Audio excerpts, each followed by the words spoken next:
If this video reaches 1,000 likes, we'll be giving away 2 FR t-shirts from the Voluminous store. YouTube, there is a show that I have been binge watching like crazy, besides Steven Universe, that is. And this one is Adventure Time. Yes, Adventure Time was actually one of my favorite shows growing up, and by growing up I mean like, what is it now, like a couple of years? Anyhow, Adventure Time is great. It has so much lore, and it really blurs the line between a show being for kids and a show being for adults, and a show that is so creepy it's for no one. But while it's blurring this line, it's also blurring lines of what is socially acceptable to air on TV. Just a few years ago, you wouldn't have anything that hinted at homosexuality in a positive light, and before that, you wouldn't see women and men outside of their traditional gender roles. But this show completely blurs that line, and while it still has the princess capturing tropes, they are no longer just mindless beauty objects. They are strong, independent women who need no men. I know I sound like Anita Sarkeesian, but it is kind of true that the princesses were kind of weak. Here, at least they actually fight back instead of just taking it, because I guarantee you 90% of the women in real life are not just going to let you abduct them,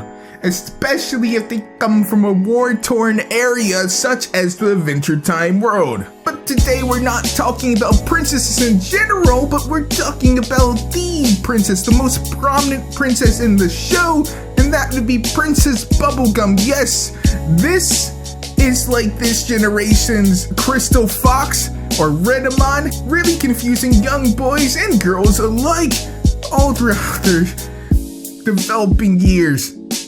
Princess Bubblegum for a very long time was the love interest of Finn, the human, the main character of the show, and he chased after her, doing whatever it took to get her attention, and simultaneously failing every time, not only because of the age difference, which she tells him is something like a 4-year gap, when in reality it is like an 1,004-year gap. Compared to most people, she would be considered a pedophile with that kind of huge age gap.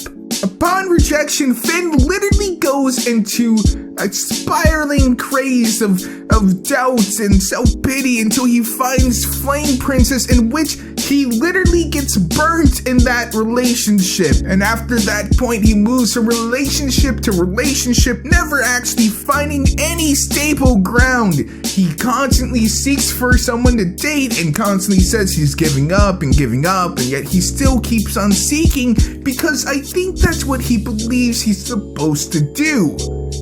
Men in society are often taught that they are not complete without a woman in their life, and vice versa.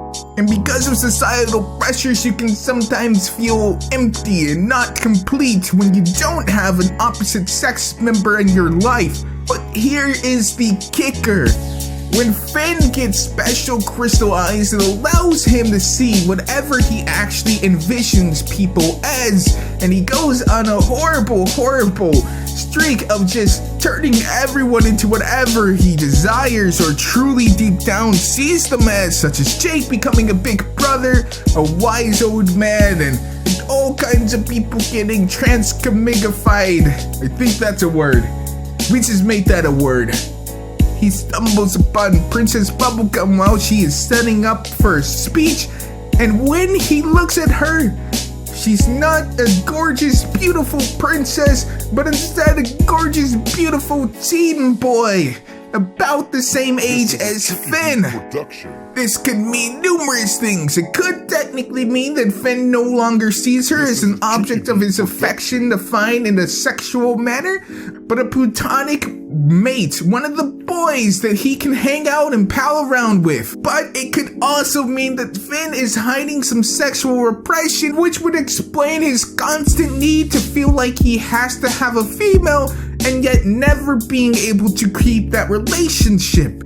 If Finn is seeing how he truly sees people, and Princess Bubblegum is turning into a boy, does that mean that Finn is seeing her as a equal, one of the guys, or is he seeing her in a sexual manner still? If it was just one of the guys, Why was it specific that he was hot, not just average? Finn made her specifically look good.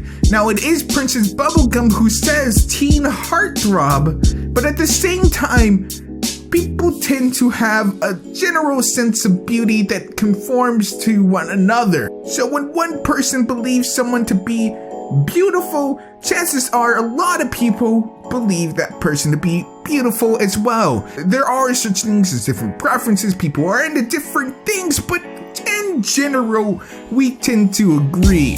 Our brains are hardwired to find certain things attractive naturally. And yes, there are deviations, and there seems to be deviations quite often in different aspects, but Finn is nonetheless seeing someone who is attractive as a male figure. So what does this mean for our young hormonal hero? I'm not exactly sure. In fact, I'm going to leave that up to you, my lovely audience. What do you believe is the cause of this? In a story as deep as Adventure Time, nothing is just at its surface level. They cover up extremely dark and intricate topics with a bunch of jokes, but everything does have a deeper meaning, it seems. So, is Finn possibly dealing with struggles with his sexuality? Is he just finally getting over his crush of Princess Bubblegum to the point where he sees her as, albeit an attractive, but a boy, one of the group, and it's symbolic as saying that you are one of us, you are part of the group, you can handle your own, in fact you have saved me multiple times. But if that is true, why is he removing the female agency? Is there a reason why he no longer sees her as specifically a female? Is that some sort of internal sexism on his part, or is it just normal? I'll leave that for you guys to decide, because this is something that will probably vary from person to person and boy to girl, and I'm interested to see what it is. So this is the only time you will hear me say this, but if you are a female and if you are a male, please leave that, if you feel comfortable, in the comments that you leave about whether you believe that Finn may be possibly struggling with his homosexuality or his sexuality in general, or if he's finally accepted and gotten over Princess Bubblegum's rejection. I've been Faith Thermoluminous, and I hope you guys enjoyed. Have a wonderful day, and I'll see you guys next time.